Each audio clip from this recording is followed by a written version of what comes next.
ప్రధాని మోడీకి కాంగ్రెస్ జాతీయ అధ్యక్షుడు ఖర్గే లేఖ రాశారు. పార్లమెంటు ప్రత్యేక సమావేశాలు నిర్వహించే అవకాశం ఉండడంతో డీలిమిటేషన్ బిల్లులపై ప్రధాని మోడీకి లేఖ రాశారు ఖర్గే. డీలిమిటేషన్ బిల్లులపై చర్చించేందుకు అఖిలపక్ష సమావేశాన్ని ఏర్పాటు చేయాలని కోరారు. లోక్సభ స్థానాల సంఖ్యను ప్రస్తుతం ఉన్న 543 వద్దే ఫ్రీజ్ చేయాలని విజ్ఞప్తి చేశారు.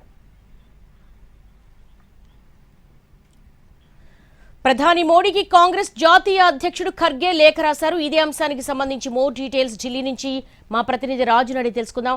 రాజు, డీలిమిటేషన్ కి సంబంధించి గతంలోనే ఒక అఖిలపక్ష సమావేశాన్ని ఏర్పాటు చేయాలని విపక్షాలు డిమాండ్ చేసే at the same time Congress జాతీయ అధ్యక్షుడు ఖర్గే కూడా లేఖ రాశారు. మళ్ళీ అఖిలపక్ష సమావేశాన్ని ఏర్పాటు చేయాలని లేఖ రాయడం వెనక ఉద్దేశం ఏంటి?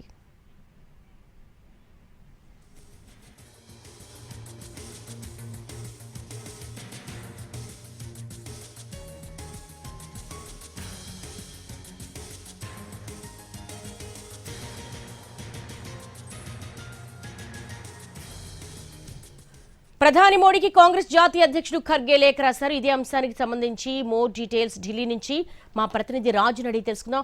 రాజు, గతంలో డీలిమిటేషన్ అలాగే మహిళా రిజర్వేషన్ బిల్లు సమయంలో పార్లమెంట్లో ప్రవేశపెట్టే సమయానికి ముందే ఒక లేఖ రాశారు. విపక్షాలతో పాటు జాతీయ అధ్యక్షుడు కాంగ్రెస్ ఖర్గే రాశారు. కానీ మళ్ళీ అదే అప్పీల్ చేస్తున్నారు అఖిలపక్ష సమావేశాన్ని ఏర్పాటు చేయాలని. ఏంటి దీని వెనుక వ్యూహం ఏంటి?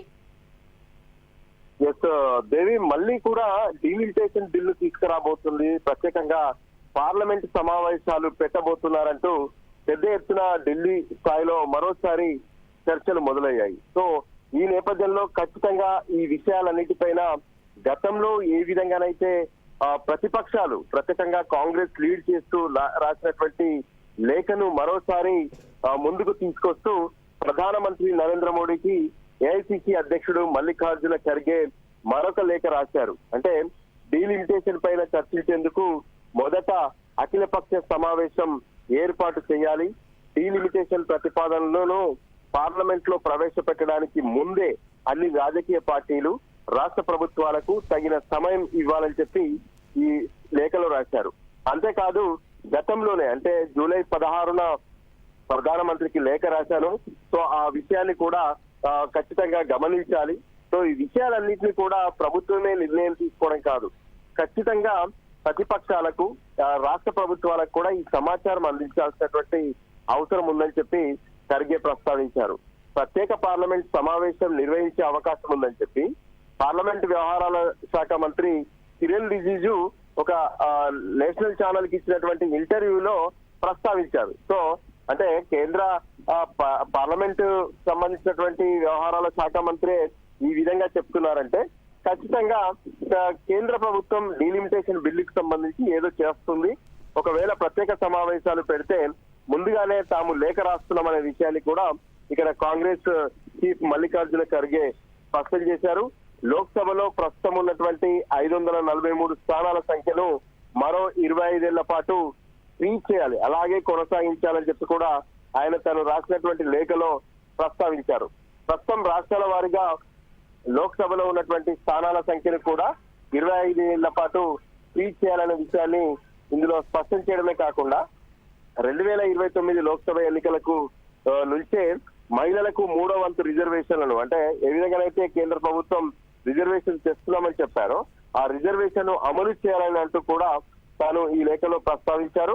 సో డీలిమిటేషన్ ప్రతిపాదనల పైన అన్ని రాష్ట్ర ప్రభుత్వాలకు రాజకీయ పార్టీలకు సమగ్రంగా అధ్యయనం చేసే అవకాశం కల్పించాలంటున్నారు. అంటే ప్రభుత్వం సడన్ గా ఒకసారిగా పార్లమెంట్ సమావేశాలకు పెడుతున్నామని చెప్పి అనౌన్స్ చేయడం, వెంటనే సభలో ఈ బిల్లును పెట్టడం కాదు, వాళ్ళు అనుకుంటున్నటువంటి ప్రతిపాదన ఏంటో ఆ ప్రతిపాదనను రాష్ట్ర ప్రభుత్వాలకు దాంతో పాటు రాజకీయ పార్టీలకు ముందే ఇస్తే దాన్ని పూర్తిగా సమగ్రంగా స్టడీ చేసి దానిపైన చర్చలు కానీ లేదంటే వాళ్ళ ఆలోచనలు కానీ పంచుకునే అవకాశం ఉంటుంది.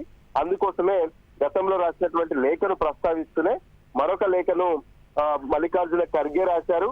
సో డీలిమిటేషన్ పైన ఏకాభిప్రాయ సాధన కోసం ముందుగా అఖిలపక్ష సమావేశం మాత్రం ఖచ్చితంగా నిర్వహించాలనే విషయాన్ని మరోసారి ఏఐసిసి అధ్యక్షుడు మల్లికార్జున ఖర్గే స్పష్టం చేశారు. దేవి, రాజు, ఏ విధంగా చూడొచ్చు అంటే మొన్న పార్లమెంట్ సమావేశాల్లోనే ఎలాంటి చర్చ జరగకుండా నిరవధికంగా వాయిదా పడింది.